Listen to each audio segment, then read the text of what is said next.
باقی سب پر وہ ٹیکس لاگو ہو جائے گا.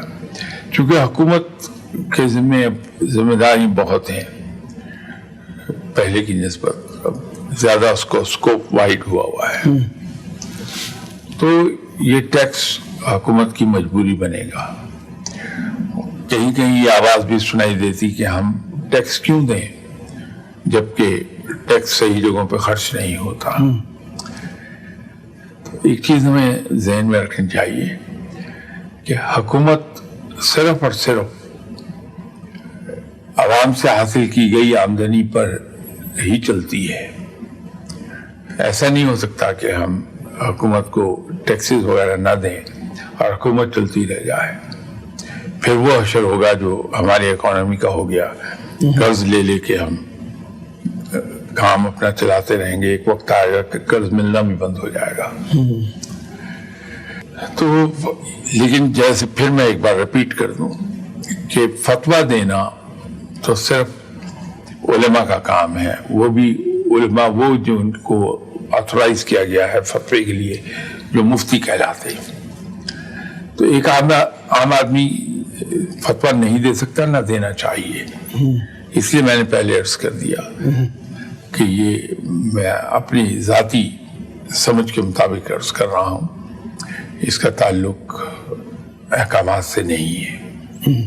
اچھا شاہ صاحب، اس حوالے سے یہ فرمائیے کہ ہم ٹیکس دیتے ہیں، آپ نے پچھلے پروگرام میں بھی اس حوالے سے بات کی تھی، اور اس ٹیکس کے بدلے میں ہمیں ریلوے کا نظام چلتا ہے، ہمارا پی آئی اے کا نظام چلتا ہے، ہماری سڑکیں بنتی ہیں. اس کے اوپر پھر جو اس صوبے کے لوگ ہیں یا مرکزی حکومت ہے وہ بڑے فخر سے یہ کہتی ہے کہ جناب ہم نے اتنے بلین کی یہ چیز کر دی، اتنے بلین کی یہ کر دی، لہٰذا آئندہ بجٹ میں بھی آپ خیال رکھیے اور آئندہ الیکشن میں بھی خیال رکھیے، ہمیں ووٹ دیجیے. یہ کتنا غلط ہے؟ مطلب یہ تو عام آدمی کی آمدن ہے جس کے وہ ٹیکس لگ کے انہوں نے یہ چیز کی ہے، ان کی پرسنل تو کوئی چیز نہیں ہے. یا تو پرسنل اگزامپل سیٹ کی جائے. ہم ہمیشہ جناب حضرت عمر رضی اللہ تعالیٰ عنہ کے دور حکومت پر فخر کرتے ہیں، اور وہ ہے بھی صحیح، قابل فخر چیز ہے، ہونا چاہیے.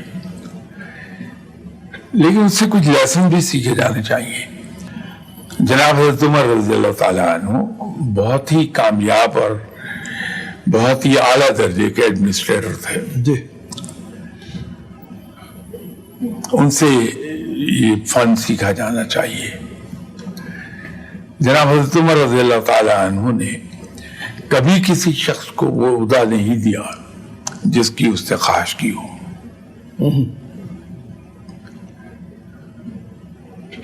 یہ بڑا ہی خوبصورت ایڈمنسٹریٹو اسٹیپ ہے. تو ہمارے یہاں ایک بیسک چیز ہی غلط ہوتی ہے کہ ہم جا کے اس آدمی کو ووٹ ڈال کے آتے ہیں جس نے ہم سے آ کے فخر سے عاجزی کے ساتھ یہ چیز کہی ہوتی ہے کہ صاحب میں نے فخر اس کا پچھلے کیے ہوئے کاموں پر ہے، اور عاجزی آئندہ کے ووٹ مانگنے پر. وہ کہتا ہے جی مجھے ووٹ دیجیے آپ. اسی طرح لابنگ کی جاتی ہے کہ مجھے منسٹر بنا دیجیے، مجھے ناظم بنا دیجیے. تو اگر جناب حضرت عمر رضی اللہ تعالیٰ عنہ کا دور حکومت کامیاب تھا، جو کہ تھا، تو پھر ہمیں جناب حضرت عمر رضی اللہ تعالیٰ عنہ کے اس اصول پر بھی عمل کر لینا چاہیے کہ جو خواہش مند ہے کسی عہدے کا اس کو وہ عہدہ کبھی نہ دیا جائے، تو معاملات صحیح نکلیں گے. یہ ایک بنیادی اصول ہے. شاہ صاحب یہ ایک چھوٹی سی بریک لینی ہے، اجازت دیجیے بریک کے لیے. بریک کے بعد دوبارہ آتے ہیں آپ کی خدمت میں. دوبارہ حاضر ہیں بریک کے بعد. شاہ صاحب جہاں سے آپ کی گفتگو ٹوٹی تھی میں اسے سب سے شروع کرتا ہوں. آپ نے پچھلے ایک پروگرام میں ذکر کیا تھا دکھاوے کا. تو اگر ہم دیکھیں تو بچپن سے ہم اپنے بچے کو اس دکھاوے کی عادت ڈالنا شروع کر دیتے ہیں. وہ کہتے ہیں کہ بچہ ہے اس کو فیڈر کہا جاتا ہے, یہ فلاں فیڈر ہے, کپڑا پہنایا جاتا ہے اس کے اوپر کوئی نشان بنا ہوا ہے فلاں کمپنی کا ہے. تو ہماری شروع سے ہی تربیت غلط ہوئی ہے برانڈ وغیرہ کے حوالے سے. کیا شروع سے ہی بچے کو عادت ڈالنی چاہیے سادگی کی اور سمپلسٹی کی؟ میں نے بہت سے کامیاب لوگوں کو دیکھا, ان کا رویہ کمال کا تھا. ایک صاحب کہیں گئے تو وہ صاحب خانہ اس وقت ابھی نہیں تھے وہاں, تو ان کے بیٹے نے ان مہمان کے سامنے ملازم کو کوئی کام کرنے کو کہا. تو ان صاحب نے اس بیٹے کو بڑی شدت سے ڈانٹ دیا کہ آپ ملازم کو اپنے کام کے لیے نہیں کہہ سکتے, آپ کا کوئی حق نہیں ہے اس ملازم پر. یا آپ کے باپ نے محنت کر کے اپنے آپ کو اس مقام تک پہنچایا کہ وہ اپنی مدد کے لیے گھر میں ملازم رکھ سکے, تو یہ حق آپ کے صرف باپ کا ہے, آپ کا نہیں ہے. اب یہ اتنی گہری بات تھی کہ یقینی طور پر وہ لڑکا نہیں سمجھا ہوگا اس بات کو, لیکن صحیح تربیت یہ ہے.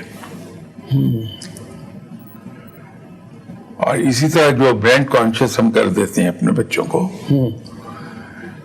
یہ نہیں کیا جانا چاہیے. اسکولوں میں یونیفارم انٹروڈیوس ہوئی تھی جی, ہم سبھی اپنے بچوں کو یونیفارم پہناتے ہیں. جب میرا خیال ہے شاید اس وقت کلاس 9 میں تھے ہم یا 8 میں تھے, جب یہ کمپل اسکول میں تمام بچے یونیفارم پہن کے آئیں گے, تو ہمارے ٹیچر صاحب نے جو جنرل اسمبلی ہوتی تھی صبح, اس میں کہا کہ یہ یونیفارم انٹروڈیوس ہوئی ہے, فلاں تاریخ سے آپ سب یونیفارم پہن کے آئیں گے. تو انہوں نے اس کا ایک فائدہ بتایا. وہ فائدہ یہ تھا, اس زبان میں یہ تھا کہ اسکول کے تمام بچے ملیشیا کی یونیفارم پہنیں گے, کہ امیر اور غریب کا فرق مٹ جائے گا, اور کوئی غریب خاندان سے آنے والا بچہ احساس کمتری میں مبتلا نہیں ہوگا. اپنے کلاس فیلوز جو کھاتے پیتے گھروں سے آ رہے ہیں ان کے کپڑوں کو دیکھ کے, تو اس کا ایک فائدہ یہ ہے یونیفارم اس لیے انٹروڈیوس کرائی جاتی ہے کہ ہمارے یہاں سے یہ چیز تب ختم ہو جائے فرق. آپ اس کی ایک بہترین ایگزامپل ہماری فورسز ہے, اس میں یونیفارم ہے, یہ فرق رہتا ہی نہیں کہ کون امیر خاندان کا کون غریب خاندان کا. تو ہمارے یہاں تو بہت احتیاط ہے, اللہ کا شکر ہے کہ کم سے کم فورسز میں یہ تفریق نہیں ہے کہ کس کا مسلک کیا ہے, کس کا مذہب کیا ہے, کون کس خاندان سے آیا ہے. اگلے دن بات ہو رہی تھی, کسی صاحب نے کچھ بات کی تو اس کے جواب میں نے ان سے کہا کہ ایک مثبت پہلو میں آپ کو جو ڈرا کروں کہ پاکستان ملٹری اکیڈمی میں جو بچے جاتے ہیں, ایک تو سلیکشن کے وقت کوئی نہیں پوچھتا اس سے کہ آپ کے والد کیا کرتے ہیں, وہ کہیں خانچہ فروش ہیں, ریڑھی لگاتے ہیں یا بڑے افسر ہیں. وہ بچے جو ہر طرح کی سوشل بیک گراؤنڈ سے آتے ہیں, ہر طرح کے فائنینشیل بیک گراؤنڈ سے آتے ہیں, وہ اکیڈمی میں آتے ہیں. 2 سال کے اندر وہ سب سوچ میں, اپنے ایٹیچیوڈز میں, اپنے بیہیویئرز میں, اپنے ایٹیکیٹس میں, اپنے مینرز میں سب یونیفارم ہو چکے ہوتے ہیں. یہ ایک بہت بڑا مرحلہ ہوتا ہے جس کو ہم کہتے ہیں کہ اپہل ٹاسک ہے یہ, کہ ویریڈ معاشی بیک گراؤنڈ اور ویریڈ معاشرتی بیک گراؤنڈ سے آئے ہوئے بچوں کو اس طرح سے ڈیولپ کر لینا کہ ان کا سب کا معیار یکساں ہو جائے.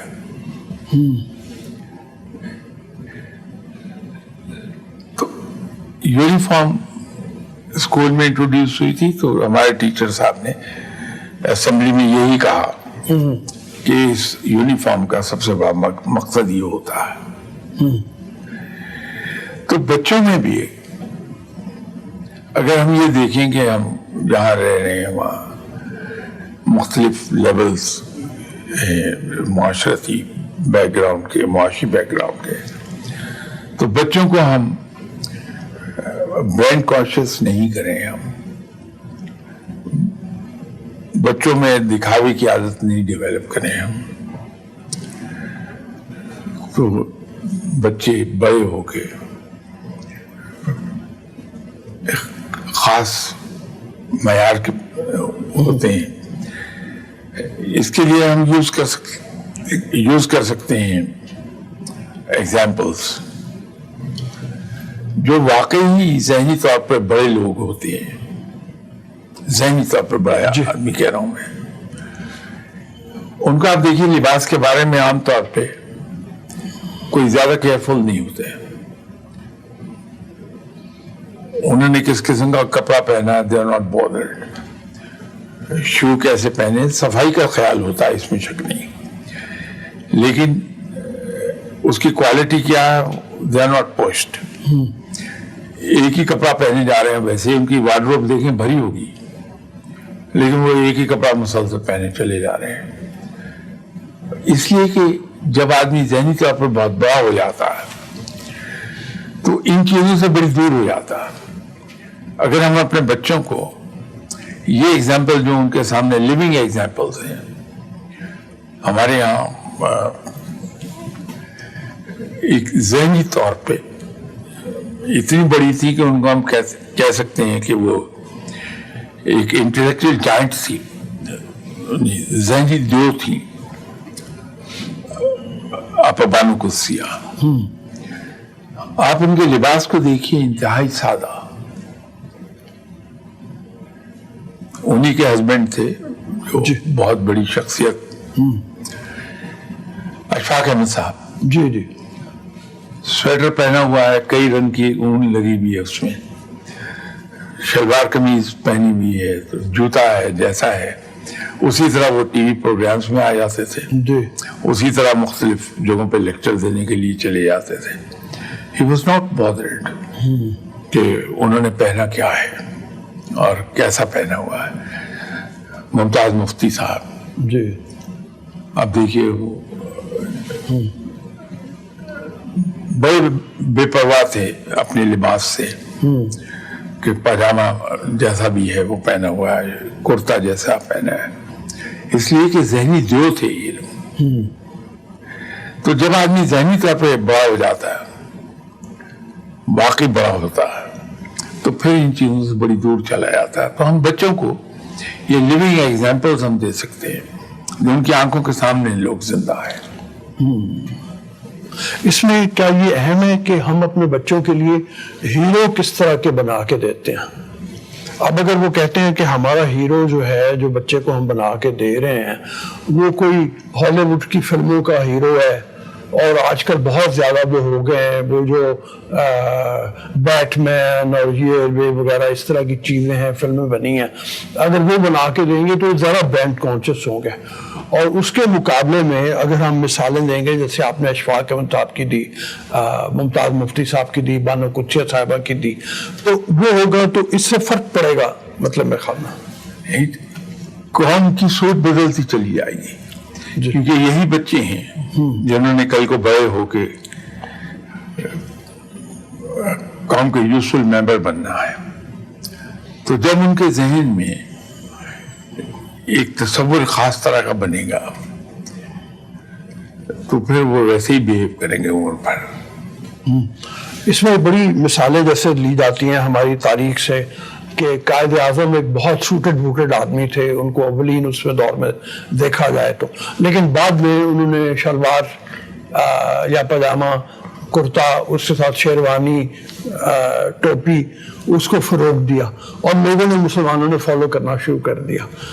سادگی کی طرف آ گئے تو سادگی کی طرف مطلب وہ چل پڑا.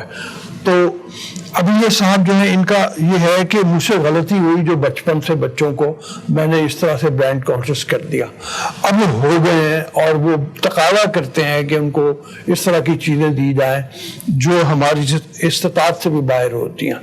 اس کا تدارک کس طرح کیا جائے؟ اس کا تدارک ابھی بھی ممکن ہے. مجھے نہیں معلوم کہ ان کے بچے کس عمر کے کس حصے میں ہیں. ابھی بھی اگر ہم بڑے غیر محسوس طریقے پر ان کے سامنے یہ مثالیں لانی شروع کر دیں, بڑے غیر محسوس طریقے پہ. جی ایک مثال دیا کرتا ہوں. جی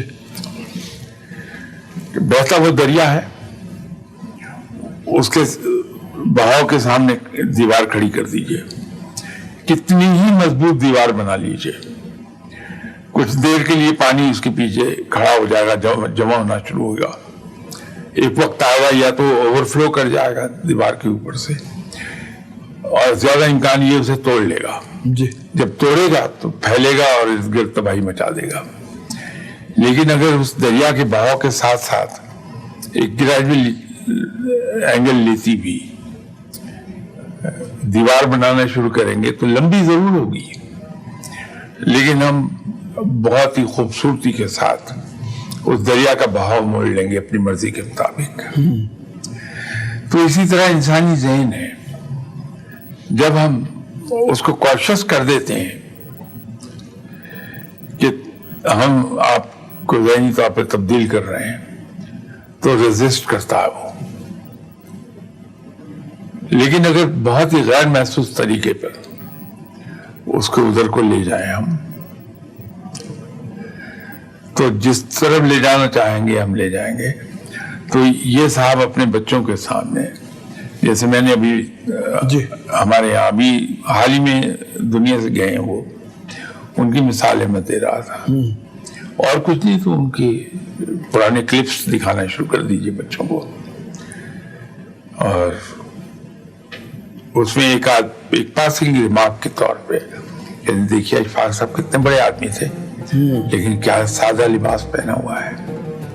یا ایک چھوٹی سی بریک کے لیے وقفے کے بعد دوبارہ آئیں گے آپ کی خدمت. Welcome back. شاہ صاحب کی گفتگو جو ہے وہ اس وقت جس پوائنٹ پہ ہے اسی پوائنٹ سے شروع کرتا ہوں. ہمارے جو معاشرے ہیں ان معاشروں سے بھی کہیں کوئی غلطی تو نہیں ہوئی ایسے میں کہ یہ اپنے جو کردار تھے, اب چونکہ ایک رٹ چلی ہوئی ہے, اور وہ رٹ یہ ہے کہ پروڈکٹس کی بھی یا اس پروڈکٹس کے حوالے سے, جیسے میں نے کہا بیٹ مین کی میں نے مثال دی تھی, ہم اپنے ہیروز اپنے جو ہیں ان کو اس طرح سے پروموٹ نہیں کر پائے.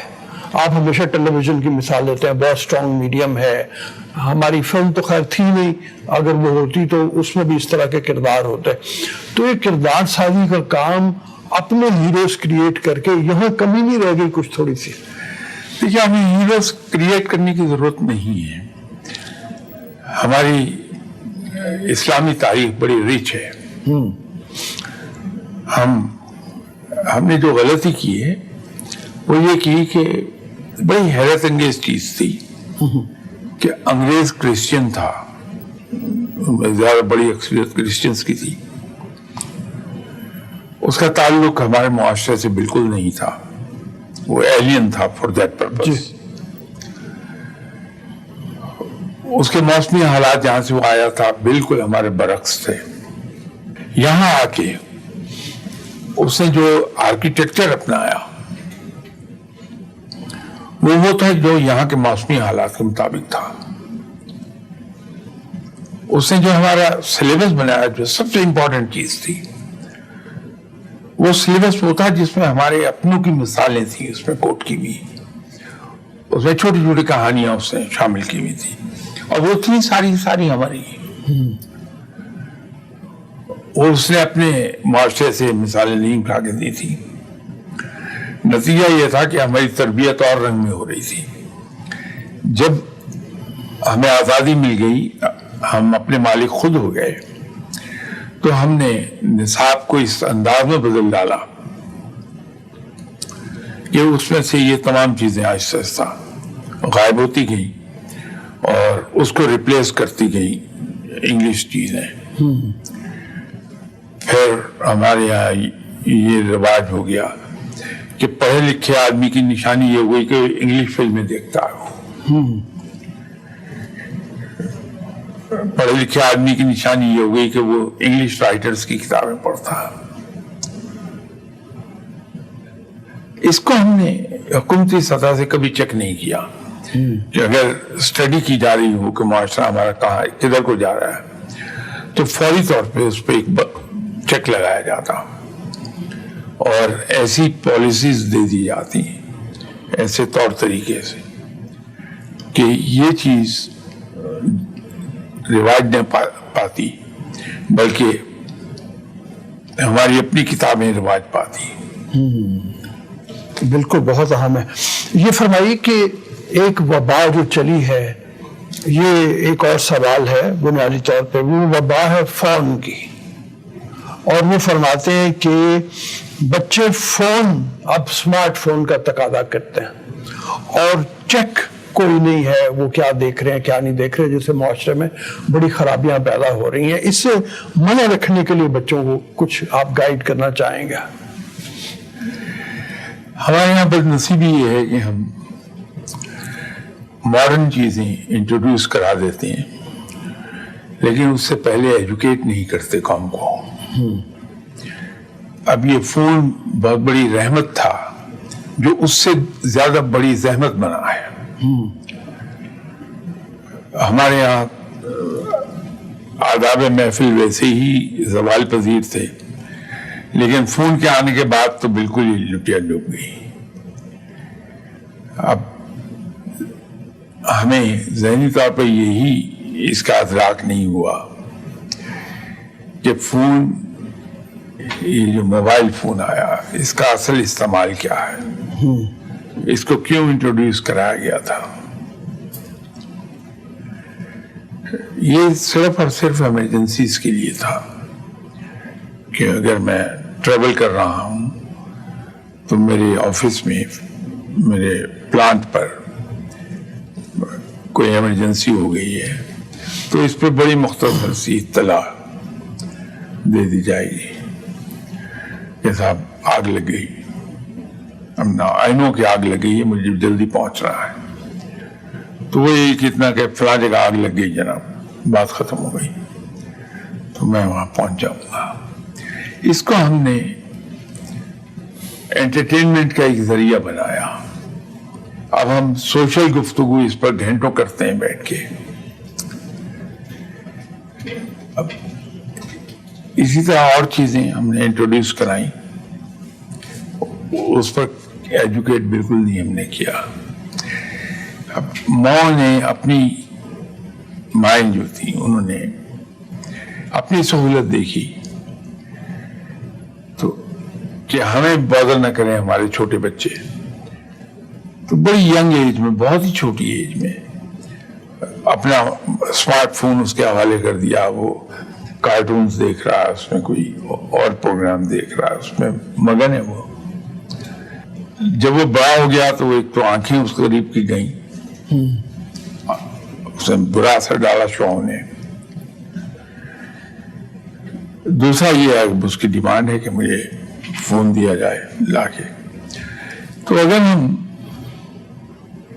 اپنی ڈیوٹی پوری کر لیں کہ بچے کو بجائے اس کے اندر الجھانے کے، اب اس سے پہلے مائیں یا ایون باپ بھی، بچہ ذرا سا بڑا ہوا اسے کامک رسالے لا کے دے دیے، کامک دے دیے۔ اس سے ذرا بڑا ہوا بچہ تو اس کی انٹرسٹ کی بکس لا کے دینی شروع کر دی، تصویری کتابیں۔ جو بھی اس کی عمر بڑھ رہی ہے تو ان کتابوں کا لیول بھی ساتھ ساتھ بڑھتا چلا گیا۔ نتیجہ یہ ہوا کہ ریڈنگ ہیبٹ بہت تھی، اب وہ زیرو ہو گئی۔ اب ہماری معلومات ایک پرٹیکولر ڈائریکشن میں زیادہ ہیں لیکن جنرل نالج اتنا ہی ہمارا پور ہوتا چلا گیا۔ تو یہ ہم نے اپنے پاؤں پہ خود کو لاڑی ماری۔ بالکل۔ ابھی یہ ہے کہ جو بچوں سے اگر چھڑوانا چاہیں ہم جی تو ان کو ہابیز میں ڈال دیں دیکھیے ہمارے یہاں ایک کمپلینٹ عام ہو گئی ہے کہ مجھے انگزائٹی بہت ہے، مجھے ڈپریشن ہو گیا ہے، ایک نامعلوم سے بے چینی میرے اندر ہر وقت رہتی ہے. اب ہم جاتے ہیں سائیکاٹرسٹ صاحب کے پاس، وہاں سے ہمیں میڈیسن ملتی ہے، اس سے ہمیں وقتی طور پہ سکون آ جاتا ہے کہ وہ ہمارے ذہن کو سلا دیں گی. اگر یہ دوائیں کھانے کی بجائے ہم کوئی ہابی اڈاپٹ کر لیں، کوئی ایک گیم اڈاپٹ کر لیں جس کے اندر ہم اپنے آپ کو ایبزارب کر سکیں. جیسے میں مثال دے دیتا ہوں، ہارس رائڈنگ ہے. تو جب آپ ہارس رائڈنگ شروع کر دیتے ہیں تو جتنی دیر آپ رائڈنگ کر رہے ہیں اتنی دیر دنیا میں صرف آپ ہوتے ہیں اور آپ کا گھوڑا ہوتا ہے، کسی تیسری چیز کی طرف دماغ نہیں ہوتا، پوری طرح اس میں ایبزارب ہوئے ہوتے ہیں. گولف ہے، اس طرح کی گیمز جن میں آدمی اپنے آپ کو ایبزارب کر لے، وہ کھیلنا شروع کر دے. بچوں کو آپ ہابیز کی عادت ڈال دیجیے. اگر آپ کا بچہ زیادہ وقت ٹیلی فون پر رہتا ہے، اس کو آپ ہابیز کی طرف ڈالیں، اس کو گیمز کی طرف ڈالیں، تو یہ عادت اس کی کم ہوتی چلی جائے گی. بڑی مہربانی شاہ صاحب، یہاں پہ پروگرام کا وقت اب ختم ہو رہا ہے. اجازت لیں کہ آپ سے یہ ایک گزارش کہ اپنے سوال ہمیں بھیجتے رہیں، جس طرح سے ہم نے آج بھی گفتگو کی ہے اس سے سبق سیکھیں اور کوشش کریں کہ اس کو اپنی زندگی کا حصہ بنائیں. اب اجازت، اللہ حافظ.